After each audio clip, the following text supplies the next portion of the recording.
Welcome to the Reschool'd podcast, the show that discusses all the things that schools may have missed, with your hosts AJ Kuti and Jason Gordon. Hey everybody, welcome back to the show. We are the Reschool'd podcast, the show that discusses all the things that schools may not have prepared you for. I am AJ, and always sitting across from me, Jason. Jason, how are you doing today? Doing well, AJ. It's a interesting morning. You can't talk about the nice fall weather right now.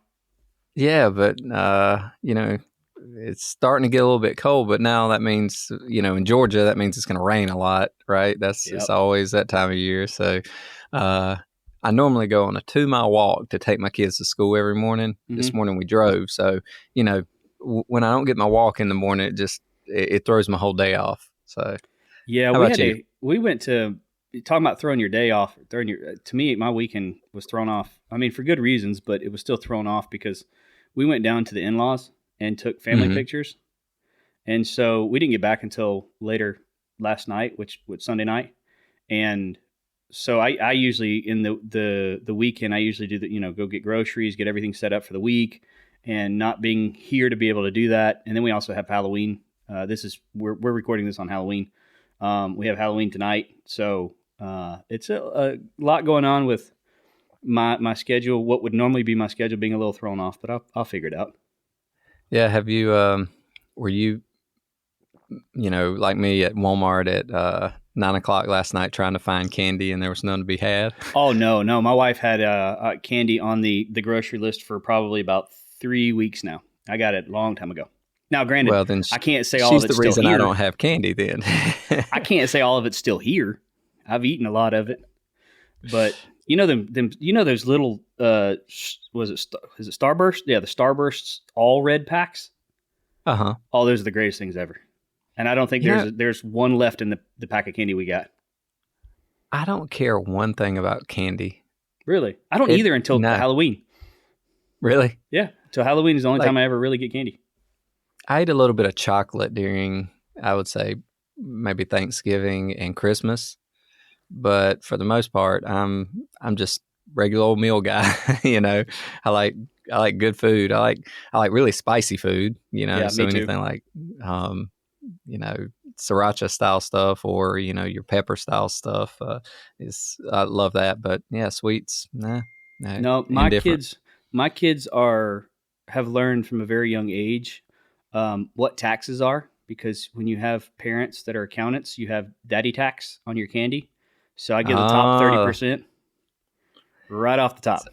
Yep, you take your cut from the very beginning. So what you want to talk about today? Today we're actually doing kind of another listener request, and this one you could think I wrote this one because I'm living it right now. But they wrote in and pretty much asked, what can they do when they feel like it's too overwhelming with schoolwork right now? And we're wondering if we had any tips on that. So does that sound good to you? Absolutely. I have at various points in times in my life almost succumbed to too much pressure and stuff. So yeah, that's a good topic. Before we jump in though, let me remind everybody, visit us on the website, send us those comments, because that's where, if you want to hear something, tell us. That's how we connect with you. So Reschool'd.com, that's Reschool with a D, not an ED. Check us out on our social media handles and your favorite podcasting app. We need more stars so we get more viewers. So appreciate that. Yeah, we love these requests, when you send these in to give us topics, because this wasn't even on our show doc schedule, but we felt it was really important. And like I said, I'm living it right now. So I know exactly what this person. It's as if I wrote it in and said, I'm asking for a friend. Well, AJ, then since you are the experienced expert, you're going through it right now. I don't know if I'm an expert at it because I'd be actually succeeding in it right now. Well, do tell, what are you facing right now? Oh man, so right now this semester is probably the roughest semester that we've had in terms of coursework. And I mean, it's they're challenging us, but I think every week we have 7 research articles that we have to write, 7 research articles we have to read and then write a report on. And then we have to do some kind of stats homework. And then right now, because we're getting towards the end of the semester, we have for all intents and purposes, 3 research papers that we have to write. Jeez. And on top of, our normal family stuff, on top of our normal work stuff, I'm in a little bit different situation than most of the other cohort members, as they've got the traditional 9-to-5 job. I have a little bit more, I guess you would say, free time compared to them. But it's getting down to the crunch time because we have we have about a month now to get the 3 research papers together and written. Fortunately, one of them is a group project, so that makes it a little bit better.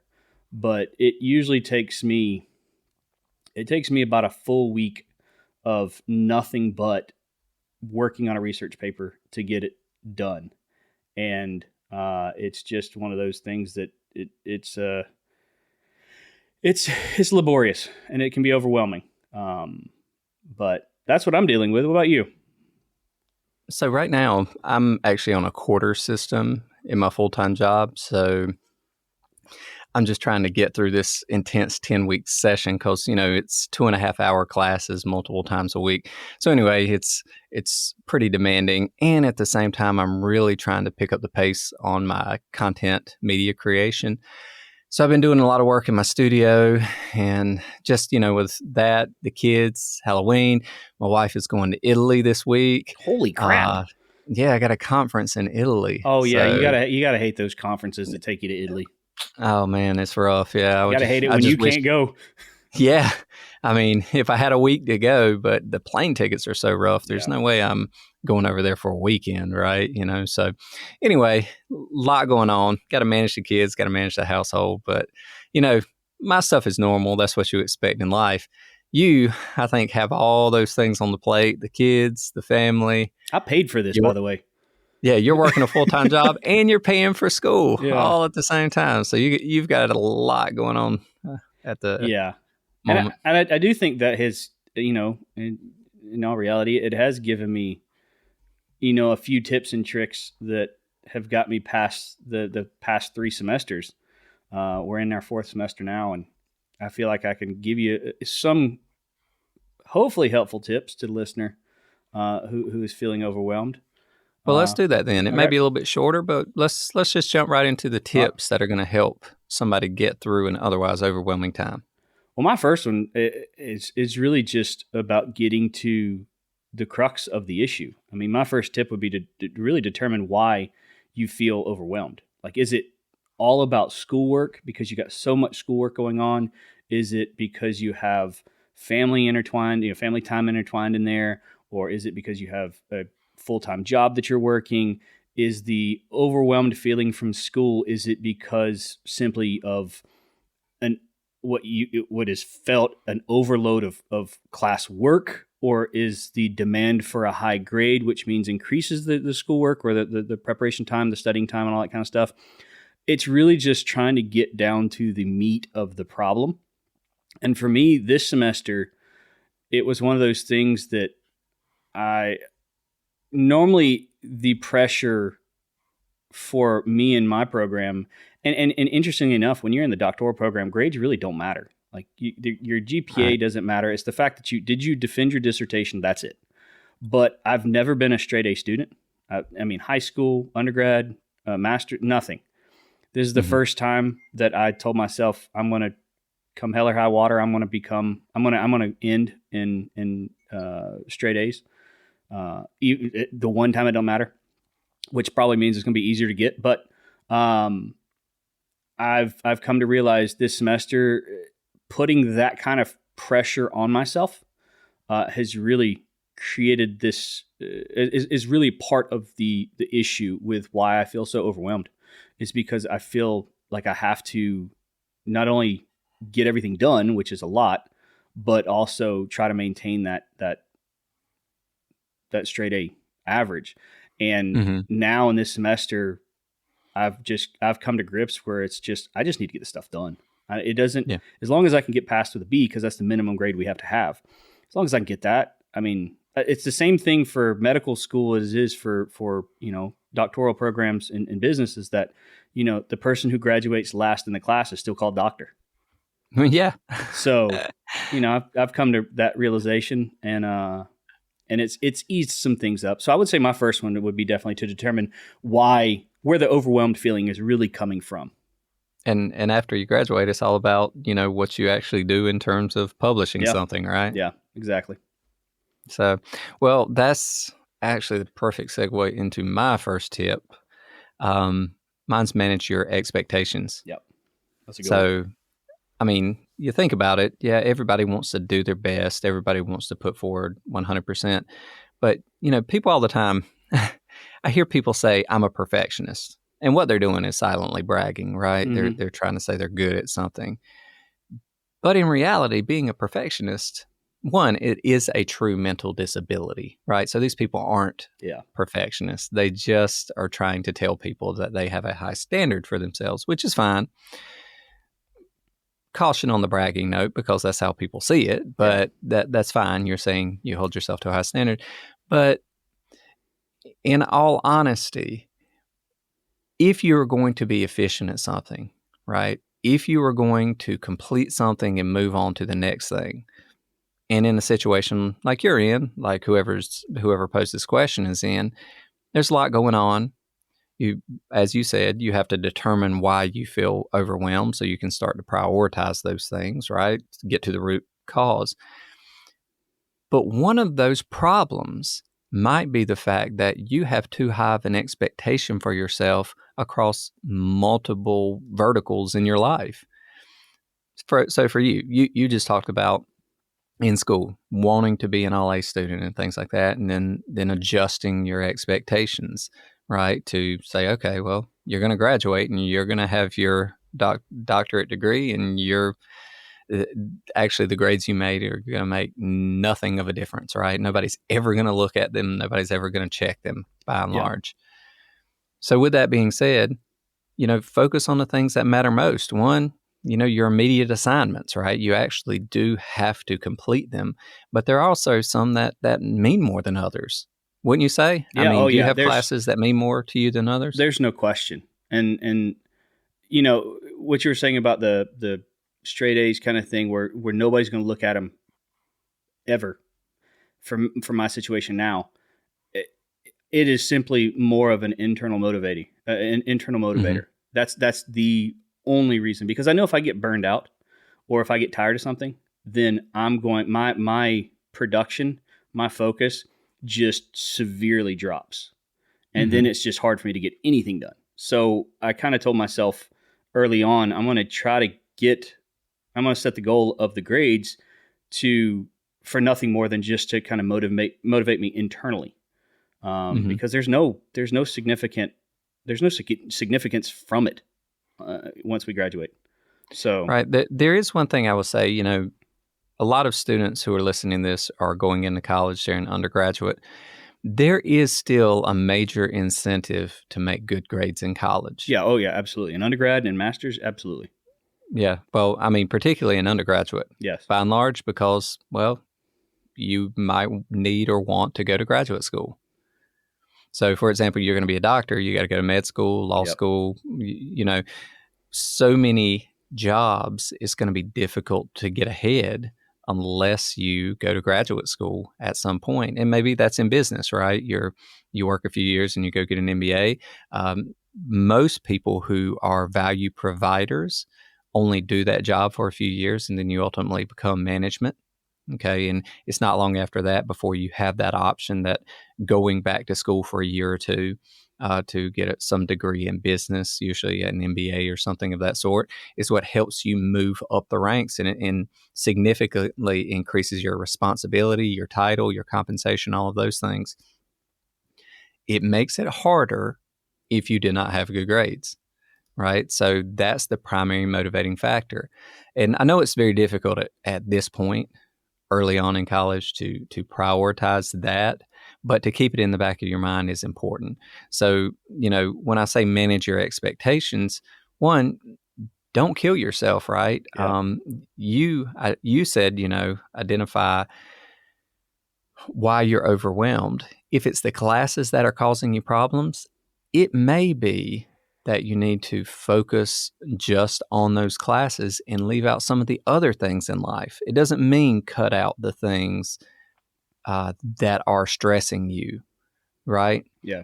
But you do have to, again, manage your expectations in terms of how you will be able to perform once you have reduced all of the other things in your life that take away from your ability to perform, right? If you're spending too much time going out on the weekends or in the evenings or anything like that, well, that's a problem. If you're spending too much money and that's requiring you to work more than you would otherwise, so it's taking away time from class, well, that's a problem as well.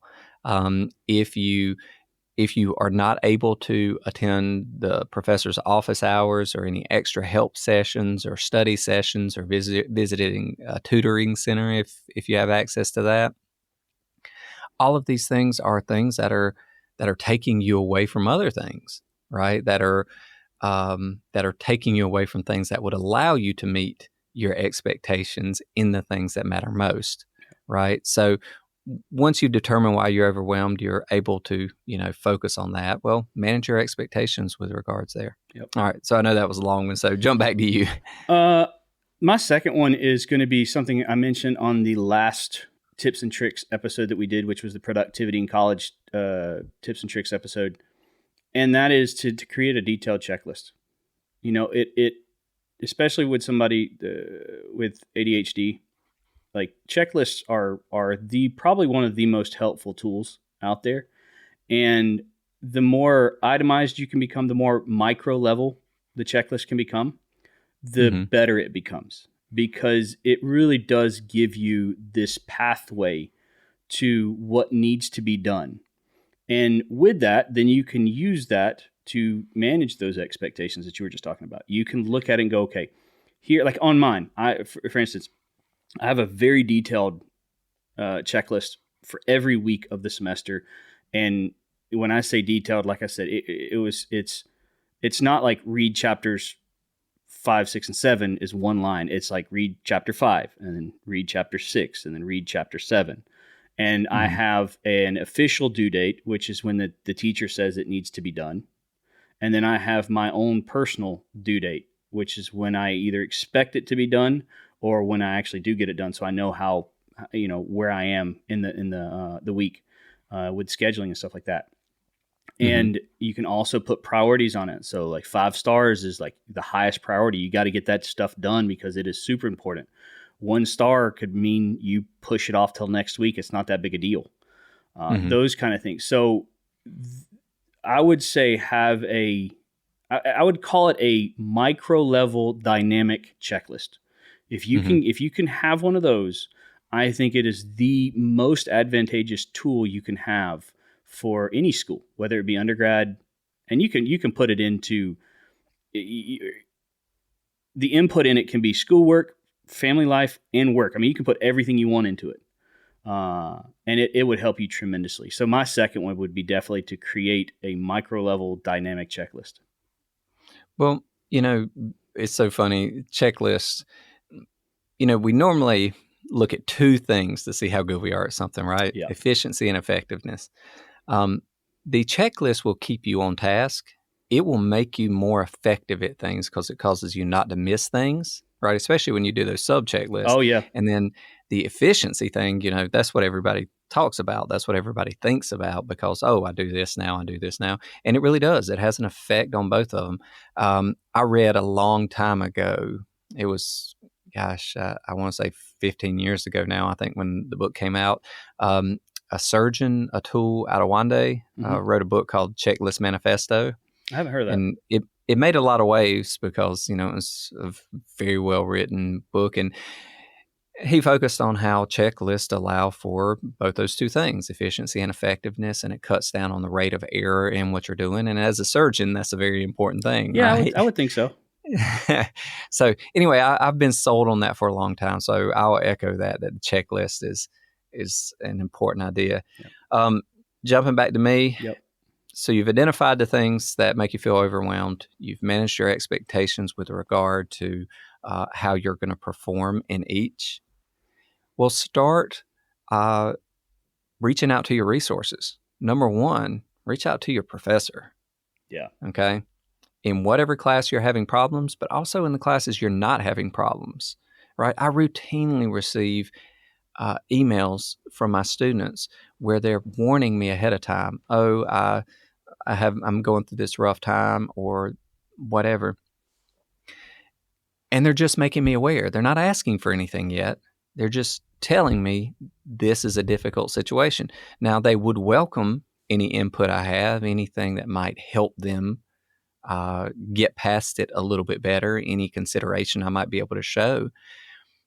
Just doing that, reaching out, letting your professor know. And if it's something intimate, that's going on in your life, maybe you can't share all the details, but you can at least share some things and create a level of expectation there that as long as, at least this is what I found for myself, as long as the professor understands that you're putting forward as much effort as you can and you're attempting to learn the material, there are elements of the course where they can show you some level of deference, right? In terms of, I routinely in my classes build in some level of participation work. Mm-hmm. So do I. Okay. So, that is actually built for that purpose. So you can assess people on how much effort they're putting in. Now, you never dock people or don't give them points because you don't think they're putting in the effort, but they're making good grades, right? It's for the people who aren't making quite as good of grades, but you can see how hard they're working and you've got proof of that, right? So you can actually assign some level of credit to going through the motions and completing the work, even if their level of comprehension isn't quite as high as you might expect. So anyway, your professors have that ability, right? It's built into most syllabi, most grading systems. Let them know. We, at least from what I've seen, tend to be understanding individuals to the extent possible. We will help you. So, my next one is it's a quote that I've heard referenced by Navy SEALs quite a bit, or at least a buddy of mine who's a Navy SEAL. And I've also seen it on TV shows quite a bit too. But apparently they use this phrase, slow is smooth and smooth is fast. And what it's talking about is take your time with stuff, get it done correctly, pay attention to the details. And if you do that over time, it's actually going to speed you up versus if you go into a situation, do something halfway, have to come back to it, fix it, and then kind of keep going. It slows you down. And so my third one would be, to a certain degree, take your time, pay attention to what needs to be done, pay attention to what you are doing and the details that you're putting into it. And over time, that'll actually accumulate some time for you to save up. It kind of goes back into that point where you were talking about the efficiency side. You get to do things, the faster you can do something correctly, then the faster you can be able to do the next thing and then the next thing and the next thing. And you don't actually have to go back and correct it. And so that would be mine. Take your time as you're going through it, get it done right the first time.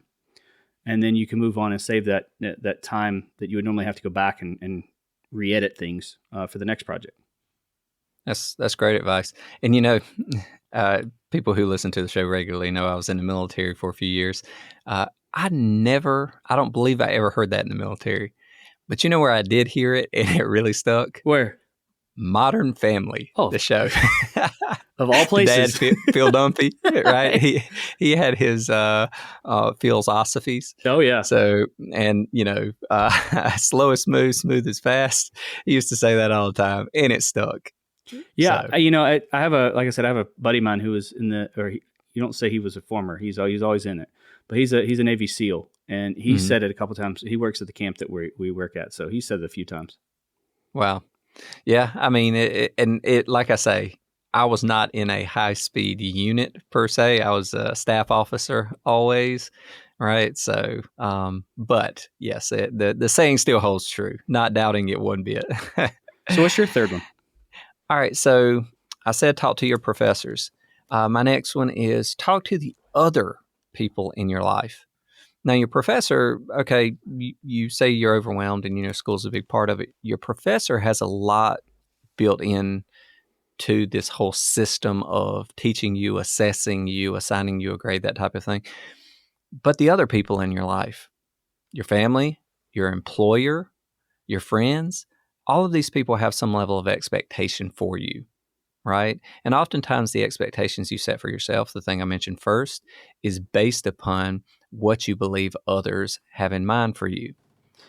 Well, nothing will help you unhinge from this expectation to which you're holding yourself, like talking to others about the situation, getting some level of understanding, empathy, or at least sympathy from them that your situation is very difficult.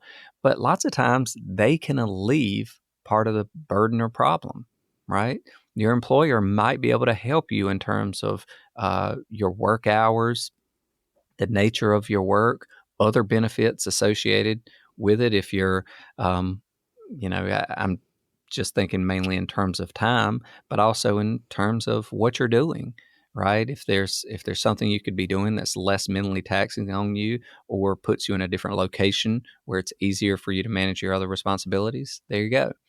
Friends and family, all of the outside responsibilities, as long as they understand, as long as you put them on notice about what your aspirations are and what you hope to achieve, and what that means for how you're going to continue doing managing your day-to-day life, that is one of the best tips I can give you for managing what otherwise seems too chaotic and too difficult to control. It's interesting you say that, because my fourth tip was to have a support system. I think it's one of the things that, it's got me through to the point where I am in my program, especially this semester. If you ask any of our cohort members, this semester has been easily the roughest one. There's a lot of feeling of burnt out. There's a lot of feeling of being overwhelmed with stuff that we still have to get done. And it's one thing to talk to your employees. It's one thing to talk to your family. But when you can talk to other classmates, students, cohort members that are going through the same thing you're going through, and working with them to support them and they support you, it's kind of like you're going through the fire together. And it really, really helps the process of getting through, whatever you're going through. I have a couple cohort members that I'm super close with. We're all in the same concentration. We talk multiple times daily, seeing how each other's doing. We know each other, we know about each other's families, seeing how they're doing, if somebody's sick, when the kids' birthdays are. But we also know where and when there are things that we're struggling with, how we can help them. If something comes up and they're all of a sudden, like one of them is worried right now because of sickness in the family. And this person was starting to panic, because if they get sick, then how is that going to work with her own schoolwork? And then if the kids get sick, then that focus then turns to the kids and not the work. So getting further and further behind. And I told this person, hey, if it happens, we'll get through it. That's kind of been our mantra, is we'll get through it together. We always have up to this point. And so we do anything we can to help each other as much as we can. And we even in the mornings now lately, we've been texting each other and saying, what's your daily goal? So we're going to keep you, we're going to keep you on track. We want to keep you accountable, and we want to make sure you get your stuff done. And it actually has helped us a lot. It's getting all of us together, starting to get ahead, which is a good thing. And so, yeah, support systems are really nice to have. I got to piggyback off of that one, because one thing that brought to mind was study groups. Oh, yeah, that's a good one. When I was in school, they were huge, particularly law school. It was, when it got to the point that it was less about reciting what you learned and the facts from the book or what the professor said in class, and more about independent thought around an area where class may have touched on 1/20th of what you're expected to know. The rest of it was about reading and about creating outlines from massive amounts of reading material. Well, having a study group where people shared that load, because I can't tell you how many times I work with other students, right? And from a class, I didn't have something from my notes from class, and I didn't recall or didn't do that amount of reading for the class. But talking to other students, they brought up something that I'd never thought about or never heard of before. Yeah. Oh, yeah. I'm like, Of course. whoa, what is this? What are you talking about? And then they explain it to you. So if nothing else, it relieves that aspect of issue spotting, right? Mm-hmm. Or topic identification, because I mean, I can't tell you how many times that scenario's come up, and then those topics were part of the assessment. And if I hadn't known them, I would have been completely lost, right? My effectiveness would have gone way down, right? So in terms of getting support from other people, finding people to look at the school material you're undertaking that semester or that quarter, identify which classes where the content is a challenging portion, the amount of it or the difficulty of it, right? And then get a study group and say, okay, well, look, we're going to share the load amongst ourselves. We're going to make it all easier for everybody, but at the same time, add efficiency to everyone. And if you'll do those things, once again, it can relieve a good bit of the stress on you and the feeling of being overwhelmed. I want to add something to that. It's not, I wasn't planning on it, but you made such a good point. And I'm looking back at my time right now in this program. And this is really specific to, I should say it's more specific to those who are in a cohort and probably in graduate school of some sort. There is a bit of competition, I guess you would say, to some degree in undergrad, because if you do go up, you want to have the best grades. But at the same time, you don't want to have the best grades because you hurt somebody else's grades. You want to have the best grades because you actually had the best grades. So I still say this is still, relevant to undergrad as well. But I think it's so important when you are in a cohort and you're in, especially in grad school, to be very selfless when it comes to the study groups. Because if there's something that you are really good at, that you just really, really understand, and other people are just genuinely struggling, it's really easy to just go on about your way because you got it. You owe these people nothing. You don't have to do anything. But when you can go back and you can lead a study group in something that you feel the most comfortable with, there's a lot that you get back from that. One, you get support later on potentially in an area that maybe you don't feel as comfortable with. Another one is you may, like you said, it's in a study group, they may ask you questions that you may be leading the study group, but you didn't think about that question, so you may not know it. And so it gives you the ability to go back and study up on things that you thought you were comfortable with, but maybe not as much. So you get stuff out of it, even if you're leading it. It's just kind of extra reinforcement, if you will. But I can't tell you how important that is, because I've led study groups in my cohort. I've led study groups. Mine mainly is more in the area of the math or quantitative areas, so stats and stuff like that, because I like math. But when it comes to writing, like the writing aspect, like the lit review, I've had to ask help from many times, and they have no problem whatsoever helping me in any way they can. So it's a very, very selfless system that we've gotten. And when you can get into that mindset, then it makes your experience and everybody else's experience so much better. So that is a good point. My last one is something that, again, I struggled with more so this semester than I have in the past, because the past I was the way the structure of the semester went, it was very conducive to allowing me to do this. But my last one is to try to do anything you can to get ahead on something every week, even if it's small. To me, my goal every week since I struggled with it for the first 3 or 4 weeks, and then I kind of made myself a goal. Okay, of the 7 articles that we have to read and write a report on every week, I'm going to try to do 8. I'm going to try to do the 7 of the week, and then I'm going to do 1 for the following week. And then the next one, I'm going to do it again, and then I'm going to do it again, and I'm going to do it again.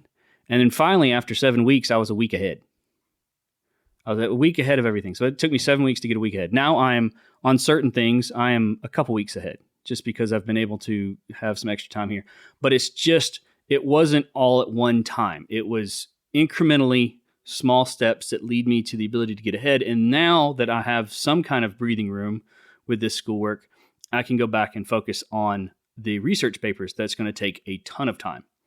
But I am a little bit more calm now. I don't feel as overwhelmed now, knowing that I have a couple weeks, not including stats because we're waiting for him to post that at this time for our next assignment. But everything else, I'm essentially 2 weeks ahead. So I now have 2 weeks of just being able to focus on 2 research papers, get those written best I can, and still have a little bit extra time to revise and all that kind of good stuff. So mine is figure out, kicking and scratching and clawing, figure out a way to get ahead in some small area every week. And you'll be able to save that up and be ahead in a greater way later on.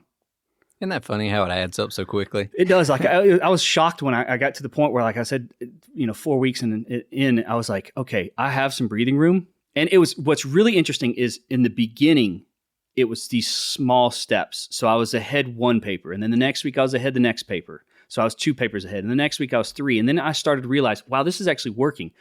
And because I had that, I guess you'd say monkey off my back, like I didn't have that pressure. Then I started getting, okay, I can do 2 papers ahead. And then I can, this past weekend, granted I was at my in-laws, so I had a little bit extra time, and they were playing with the kids. I got 5 papers done in 2 days. I got 5 summaries done, 3 on Saturday, 2 on Sunday. I was done with 5 of them in 2 days. Wow. It's motivation, it's momentum, it's proof that you can get this stuff done. And it takes just a little bit. I think a lot of it's like losing weight. Once you start losing weight and you realize you can actually do it, it just takes time. Then it actually starts to get a little bit easier, to a certain degree, obviously. That's a good analogy. So, there you go. You got any other ones? Yeah. My last one is simply you've got to prioritize things, right? And I know I mentioned this a little bit earlier.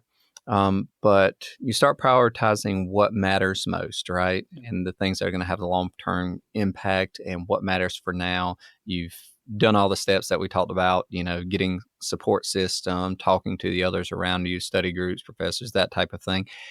Now, some things are going to have to be cut. Yeah. Right? Cut the things that matter the least. If something can't be cut, just salvage it. Yep. To the extent possible, don't focus all your effort. Figure out what the minimum amount of effort is and just do it so you can salvage it. Prioritize the things that matter. And there you go. That's where you're going to put your effort. That's where you're going to, and it's ultimately an efficiency thing. If only a certain amount of things can be done, you triage, you do the most important or the most pressing or the most critical for what your expectations of yourself are now that you understand them, right? And there you go. That alone is going, especially if you're like what we talked about a few minutes ago, you do have the somewhat of a perfectionist type mentality that it just eats you up not to do your best on everything. Training yourself to prioritize what matters most and doing your best on those, and then not focusing on those other things, once again, is going to relieve some of that pressure and the feelings of being overwhelmed. Yeah, I want to add to that because I don't feel like I wouldn't be me on this podcast if I didn't say this, but the strategy is such a big component of that, because when you can prioritize, you can start developing a strategy around that. And I can't tell you how many times in all of the articles that we've been reading and writing reports on, there's been a couple times where I would text my close friends in the cohort, and I would be like, I don't understand this article. I don't know what it's talking about. I don't have a clue where it's even going. I'm not even really sure what the results of the paper are, but we have to write a report, and I'm just going to take the L on this one. I'm going to write something where I'm not going to spend 5 hours doing this because the end result is going to be the same.